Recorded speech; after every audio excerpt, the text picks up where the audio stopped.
Saludos, ¿cómo están? Seguimos en Mírame Televisión con nuestro espacio de programación especial electoral Decisión 2019 y hoy ya nos acompaña en estos estudios el candidato del Partido Socialista Obrero Español al Senado por la isla de Tenerife, José Antonio Balbuena. ¿Qué tal? ¿Cómo está? ¿Qué tal? Muy bien, encantado de estar aquí. Últimos días ya de esta campaña para las elecciones del 28 de abril, una campaña muy diferente, con un escenario que parece que va a estar abierto. ¿Cómo está viviendo esta recta final?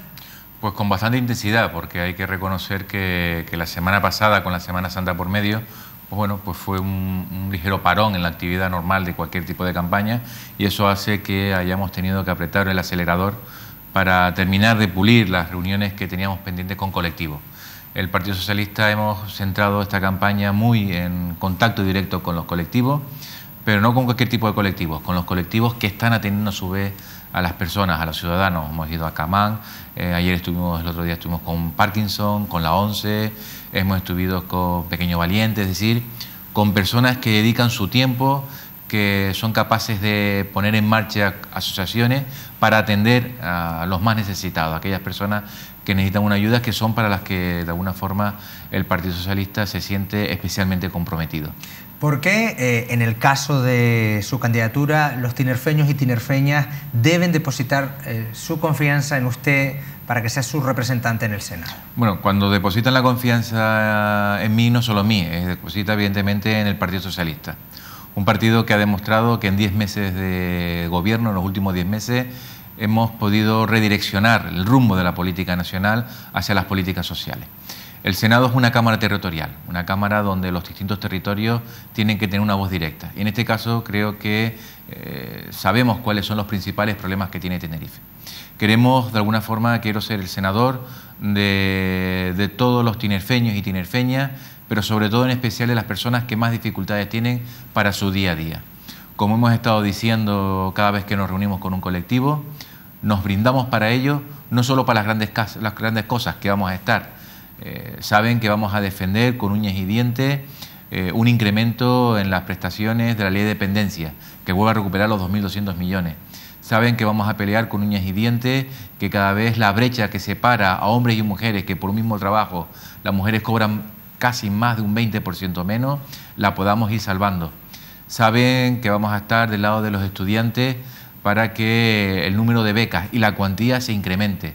Lo mismo que los universitarios, que queremos ir implementando poco a poco, que la primera matrícula de cualquier carrera universitaria sea gratuita. Esos son los grandes temas. Pero también queremos estar con los pequeños temas que afectan a las personas que viven en esta isla.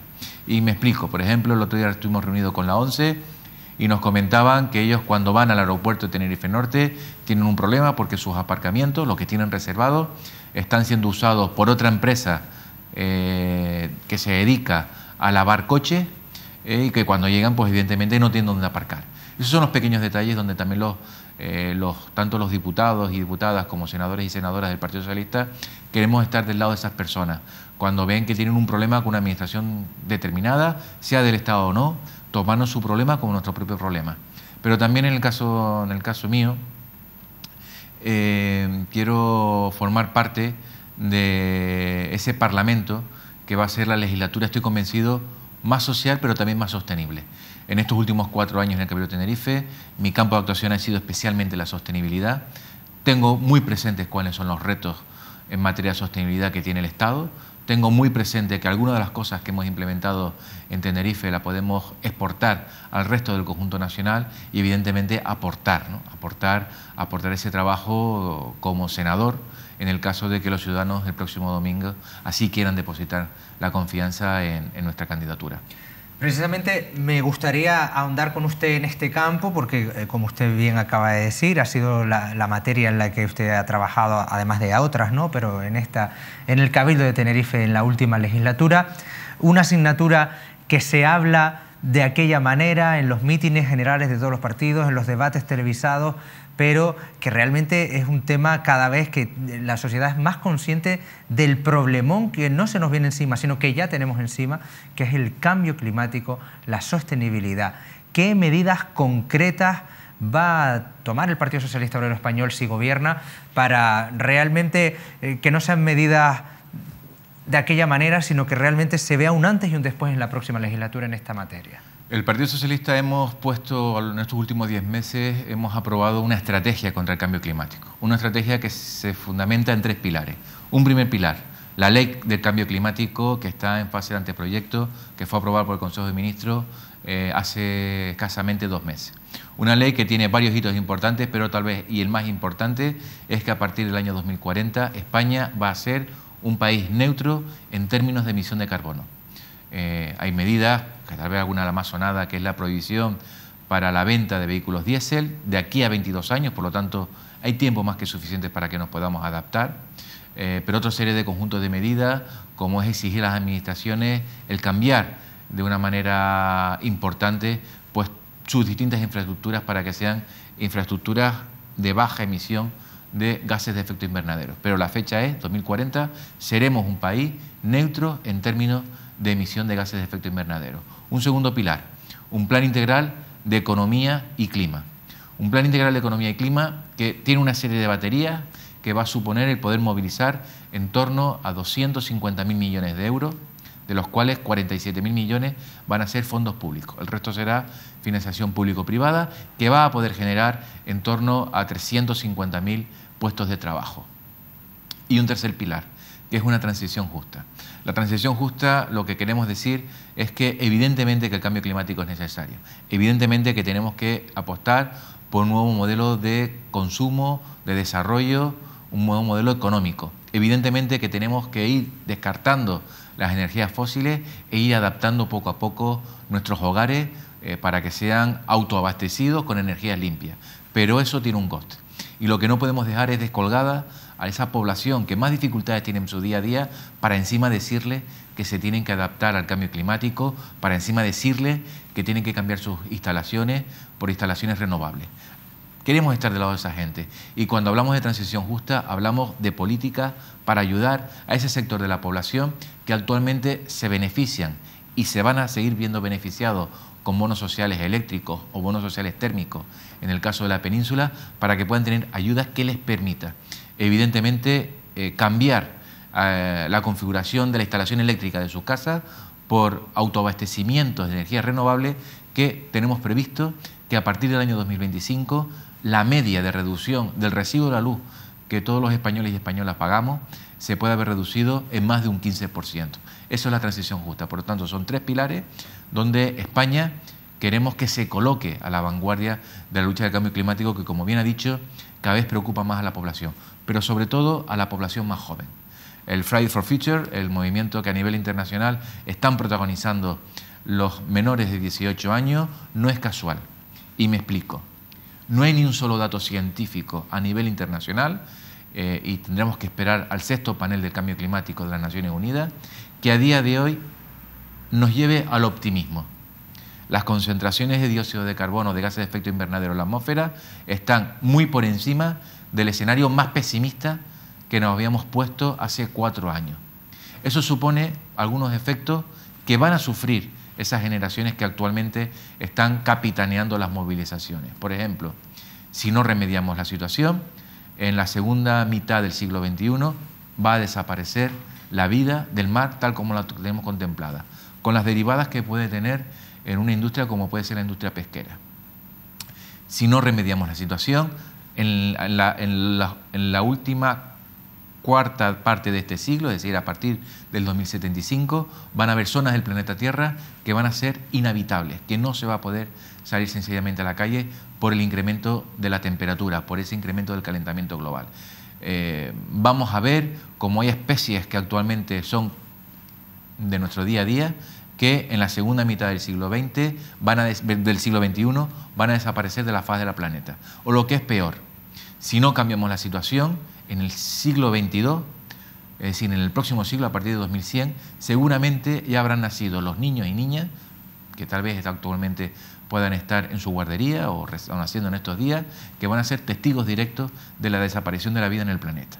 Por lo tanto, no es un tema para tomárselo a broma, es un tema para tomárnoslo en serio. Y por eso la gente joven está pidiendo de sus gobiernos que tomen decisiones, que agarren el problema de frente y que sea nuestra hoja de ruta. Y por eso digo que la próxima legislatura va a ser histórica, porque va a ser la legislatura con mayores avances en materia social, pero sobre todo porque va a ser la legislatura donde España se ponga a la cabeza del resto de países donde están tomando un protagonismo preocupante las ultraderechas en materia de cambio climático, porque si no, sencillamente, España no va a resolver el problema a nivel global, pero España puede abanderar o coabanderar esa lucha a nivel global. Le agradezco, señor Balbuena, que haya dedicado este tiempo a profundizar en este tema, porque es un tema tremendamente importante y no es lo habitual que los candidatos se paren tanto a hablar sobre una cuestión que, como usted dice, los niños que hoy están en las guarderías, si esto sigue a este nivel, podrían ser los testigos del final de la vida en el planeta. Es un titular bastante grave. Bueno, vamos a hablar de otras cuestiones también, porque hay tiempo para ello. Me gustaría que profundizáramos, aunque brevemente, en algunas cuestiones. Por ejemplo, el Partido Socialista Obrero Español en materia de pensiones, algo que preocupa mucho. ¿Qué propone de cara a la próxima legislatura? Bueno, proponemos, en primer lugar, consolidar que la revisión de las pensiones sea conforme al IPC. Es decir, tanto sube la vida, tanto tienen que subir las pensiones. Acabar de una vez por todas con esas fórmulas polinómicas extrañas, matemáticas, donde siempre ganaba el señor Montoro. Hiciera como hiciera la fórmula, siempre ganaba el señor Montoro. No podía ser que mientras que la vida subía un 1 o un 2%, las pensiones nada más que subieran un 0,25%. Esa diferencia significa el encarecimiento del día a día de las pensiones. Y con eso hemos logrado, pues evidentemente en nuestros 10 meses, mediante vía de decreto, porque los presupuestos generales del Estado que nos encontramos y que tuvimos que aprobar por responsabilidad no lo contemplaba, a pesar de lo que dice el Partido Popular, por vía de decreto tuvimos que aprobar una revalorización de las pensiones a partir del 1 de enero de este año que fuese conforme al IPC. Pero no solo eso, sino que las pensiones, las más pequeñas, las mínimas no contributivas, las hemos subido un 3%. No es suficiente, pero ahí tenemos que ir por dos vías. Por un lado, revalorización de las pensiones garantizadas por ley, conforme al IPC, pero evidentemente ir subiendo poco a poco las pensiones, de manera que cada vez las personas que dieron todo por este país, con su esfuerzo de trabajo, algunos con más oportunidades, otros con menos oportunidades, porque hay partidos como Vox que se dedica a criticar que se le pueda pagar una pensión a aquel que nunca ha cotizado. No tenemos que entrar a valorar por qué ha cotizado o dejado de cotizar. Este país tiene un deber con aquellos que dicen ser españoles, con todos los que habitamos el territorio. Porque para ser país no solo hay que garantizar la cohesión territorial, sino que hay que garantizar la cohesión social. Y por eso en materia de pensiones para nosotros son vitales. No se puede jugar con las pensiones de nuestros mayores, que seremos mayores en algún momento. Yo pertenezco a la generación del 73, lo que se llamó el baby boom, ¿no? A partir del año 73, la natalidad en este país ha ido bajando. Pero el 73, que es justamente la generación a la que yo pertenezco, fue la generación, el momento, el año en el que más niños y niñas hemos nacido. Y por lo tanto, sé que vamos a suponer un problema para las generaciones que vienen detrás cuando tengan que soportar sobre sus espaldas las pensiones de mi generación. Por lo tanto, no se trata de consolidar las pensiones de los que actualmente están, se trata de consolidar las pensiones de los que más pronto que tarde vamos a tener que recibirlas. Y para eso hay que garantizar un mínimo. Y el mínimo es que se suban las pensiones de la misma forma que se incrementa el coste de la vida. En materia de vivienda, una cuestión que también en los últimos años veníamos de la década anterior de la burbuja inmobiliaria y ahora tenemos la burbuja del alquiler. Gente que no consigue dónde vivir, que no puede pagarse un alquiler. ¿Qué van a hacer ustedes si siguen gobernando a partir del próximo mes del 28 de abril? Seguir con el trabajo que hemos desarrollado en estos últimos 10 meses, es decir, en dos facetas. Por un lado, a Canarias hemos desbloqueado, hemos diseñado un plan específico de vivienda para Canarias, dotado con 76 millones de euros. Otra cosa es que Coalición Canaria sea capaz de gestionarlo, pero el dinero está ahí. Y en segundo lugar, a nivel estatal, en los últimos 10 meses hemos desarrollado un plan para la ejecución de 20.000 viviendas destinadas al alquiler social. La única forma de poder combatir el incremento del precio del alquiler, el sobreincremento del precio del alquiler, porque el caso concreto de Tenerife es especialmente sangrante, porque bien es cierto que ha subido el turismo vacacional, es decir, las viviendas que están en la capital o las que están en costa, pero es que ese incremento de esas viviendas está provocando un desplazamiento de la población que tradicionalmente podía vivir de alquiler, por ejemplo, en el Médano, que se va a otro punto más interior Y claro, en ese punto interior se está provocando una sobredemanda que el mercado lo que hace es aumentar también el alquiler. Por lo tanto, el efecto del incremento del alquiler vacacional tiene consecuencias directas sobre el resto del mercado del alquiler, estés o no estés en zona turística. Para eso lo que tenemos que poner es, evidentemente, un parque importante, ¿no? Un parque móvil importante, que en España esta primera medida ha sido de 20.000 viviendas de alquiler social, que queremos seguir incrementando en los próximos 4 años, pero también con medidas de reforma de la ley de arrendamiento urbano. Recientemente, también vía decreto, porque no teníamos el apoyo suficiente, hemos tenido que sacar adelante una modificación de la ley de arrendamiento urbano que, entre otras cosas, garantice que el contrato como mínimo tiene que durar 5 años, ¿no? Eso, la duración mínima. Y que también se establezcan unos requisitos mínimos para que esto no pueda ir subiendo de manera escalonada. España tiene que colocarse en la media europea, donde la relación entre lo que cuesta una vivienda y el alquiler no esté tan desorbitado como está en la actualidad, que siempre lo ha estado, ¿no? Es decir, siempre todos recordarán que la gente decía, bueno, pues para lo que me cuesta alquilar una casa, me compro una, pago una hipoteca.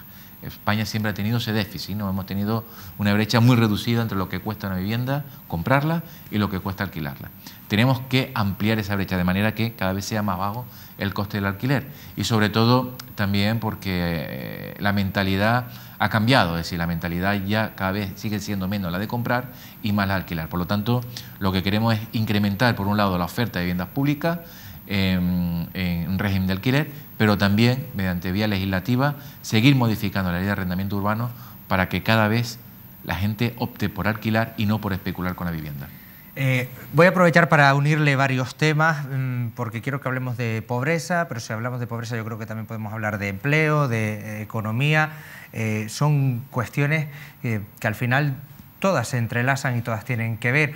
¿Cuáles van a ser sus apuestas fuertes? Sabemos los índices de pobreza que hay en Canarias y también en el resto de España en comparación con los índices de la Unión Europea. ¿Cuál es la iniciativa del Partido Socialista? El Partido Socialista planteamos hacer un programa específico de lucha contra la pobreza, además con un apartado directo para erradicar las consecuencias sobre la población infantil que pertenecen a familias que están en situación de pobreza, lo que se viene a denominar pobreza infantil.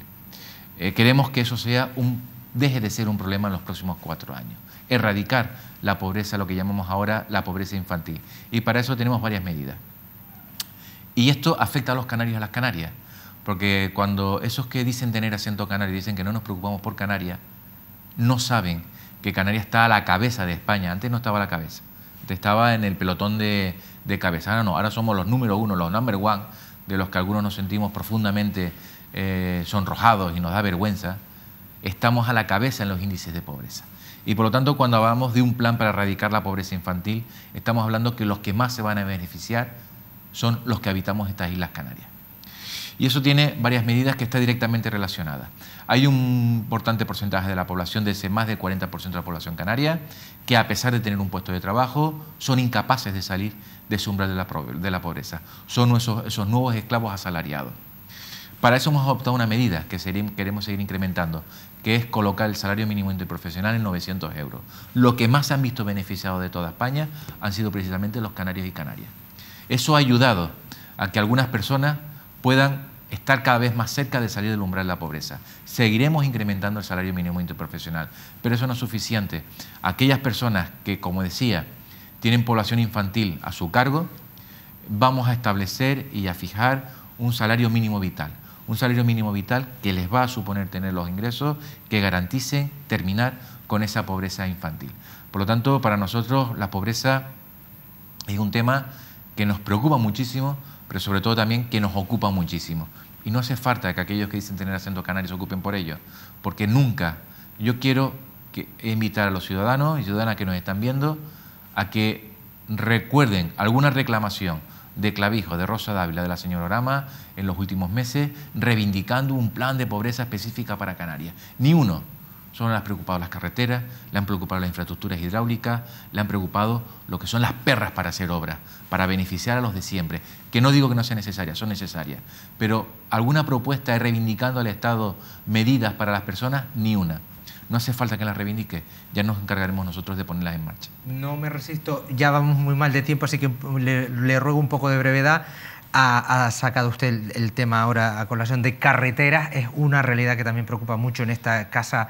Hemos hecho varios especiales con la situación de las carreteras. En la próxima legislatura, si ustedes están en el gobierno, va a salir adelante el convenio de carreteras, se va a solucionar de alguna manera, el Estado va a ayudar a que se solucione ese taponamiento que tienen muchas vías, sobre todo en la isla de Tenerife. El convenio de carretera está firmado desde diciembre del año pasado. Por lo tanto, lo que hace falta es que el Gobierno de Canarias primero haga los proyectos, después licite. Una licitación es abierta, que no sea como dice el vicepresidente, que ya sabe por lo que solo con los que se va a adjudicar el cierre del anillo insular. Licite y que después haga las obras de manera diligente. Pero el dinero está garantizado. Lo único es que el Gobierno de Canarias no tiene la capacidad actual suficiente para poderlo gestionar en tiempo y forma. Señor Balbuena, ¿corre peligro la pervivencia del Senado? Yo creo que no. Yo creo que cualquier país tiene dos cámaras. Lo que hay que hacer es, de alguna forma, trasladar al ciudadano que el Senado es importante, ¿no? El Senado puede ser por el sistema electoral, si conseguimos que el Senado sea un Senado de mayoría progresista, de mayoría socialista, y en el caso de que las tres derechas sumen en el Congreso de los Diputados y conformen gobierno como hacen en Andalucía, les puedo garantizar que el Senado va a ser el cordón para las políticas que la ultraderecha quiere implementar en España. Hablemos de líneas rojas. ¿Ustedes cuáles son las líneas rojas que se plantean para pactar después del 28 de abril? La línea roja es clara y es Vox. Nuestro nombre es claro y es Vox. No podemos consentir, no podemos permitir que ni una sola de las medidas que actualmente está plantando Vox, que no hay ninguna que vaya a favor de las personas, sino en contra de las personas, por ejemplo, en contra de la libertad de prensa, tengan respaldo y tengan la más mínima posibilidad de prosperar en el territorio de las políticas nacionales. Por lo tanto, nuestra gran línea roja ahora es Vox. Y la segunda gran línea roja es evitar que el Partido Popular y Ciudadanos repliquen en el gobierno del Estado lo que ya han hecho en el gobierno de Andalucía. Hay muchos analistas, además es un sentir un poco mayoritario, me atrevería yo a decir, que dicen que si el 28 de abril suman el PSOE y Ciudadanos, sería el pacto más factible, el que mayor número de personas vieran con buenos ojos, incluso los poderes económicos vieran con buenos ojos. Ciudadanos ya les ha puesto un cordón sanitario al Partido Socialista. ¿Ustedes cómo les sienta esto, que les pongan un cordón sanitario a ustedes y no a Vox, por ejemplo? Mira, una falta de respeto. Yo creo que Ciudadanos está faltando respeto a 140 años de historia. El Partido Socialista es un partido que se asocia a los grandes avances sociales de este país. Se asocia desde el año 82 a una sanidad universal y gratuita. Se asocia a un incremento de la educación pública como nunca ha sucedido en este país. Se asocia a una igualdad de oportunidades entre hombres y mujeres como nunca ha sucedido en este país. Por lo tanto, Ciudadanos quiere poner el cordón sanitario al partido que en 140 años ha conseguido y ha coadyuvado a los grandes avances de este país. Y no habla nada de Vox, no habla nada del partido que les ha impulsado y les ha llevado a que en Andalucía la consejería que lleva Ciudadanos esté haciendo la lista negra de trabajadores y trabajadoras sociales que están ayudando en la lucha contra la violencia de género, porque Vox así se lo ha impuesto a Ciudadanos. No habla nada del partido que quiere cerrar medios de comunicación, no habla nada del partido que quiere privatizar la sanidad, que quiere acabar con el sistema público de pensiones. A ellos son a los que hay que poner el cordón sanitario y el señor Rivera, Ciudadanos, están obsesionados con el problema catalán que se va a resolver con diálogo y no se están dando cuenta de que los ciudadanos nos están pidiendo que lleguemos a grandes acuerdos. Por lo tanto, el Partido Socialista, con quien tiene claro que no va a hablar, jamás es con Vox, pero jamás, y jamás significa jamás, que en la medida que nosotros podamos, Vox no va a tener ni el más mínimo cobijo en ningún tipo de foro parlamentario. Ciudadanos se lo tiene que hacer mirar, porque evidentemente yo creo que está intentando copiarse y parecerse lo máximo posible al señor Abascal, y eso, evidentemente, los que vamos a salir perdiendo, vamos a ser en conjunto de españoles y españolas. Señor Balbuena, hemos llegado al final. Sí que no me despido de usted sin darle la oportunidad que se dirija a los espectadores de Mírame Televisión para lanzarles el mensaje que usted desee. Muy bien. El próximo 28 de abril este país se juega mucho. Nos avanzamos el poder progresar o retroceder, el poder realmente avanzar en políticas sociales como hemos hecho en estos 10 meses. Los próximos 4 años tienen que ser los años de la consolidación de las políticas sociales, los años de la consolidación de las políticas de sostenibilidad, donde afrontemos realmente el cambio climático y donde afrontemos realmente el crecimiento de un país progresista que sea cordón a la fuerte invasión que está sufriendo nuestros escenarios políticos por parte de la ultraderecha. Tenemos que tener claro que aquellos que con las encuestas están ilusionados de que pueda haber una alternativa en los próximos 4 años, tienen que ir a votar el próximo domingo 28 de abril. No nos vale de nada las encuestas. Con las encuestas no se pueden gobernar. Con los sondeos no se pueden gobernar. Tenemos que contar votos en la urna el próximo 28 de abril. Y por eso les pido encarecidamente que si queremos poner freno a las 3 derechas que si suman van a gobernar a partir del 29 de abril, voten al Partido Socialista, voten la lista del Congreso de los Diputados y en el Senado, si quieren que Olivia y yo seamos sus representantes, nos marquen con una X a cada uno en la papeleta del Senado. José Antonio Balbuena, candidato del PSOE, Partido Socialista Obrero Español al Senado por la isla de Tenerife, muchísimas gracias, mucha suerte. A ustedes por la oportunidad, muchas gracias. Gracias. Bueno, y a ustedes decirle que seguiremos con Decisión 2019 con más espacios en los que si su formación política desea también estar aquí y exponer sus argumentos y sus propuestas, pues pueden contactar al número de teléfono y correo electrónico que aparece en pantalla. Sigan en la compañía de la programación de Mírame Televisión. Adiós.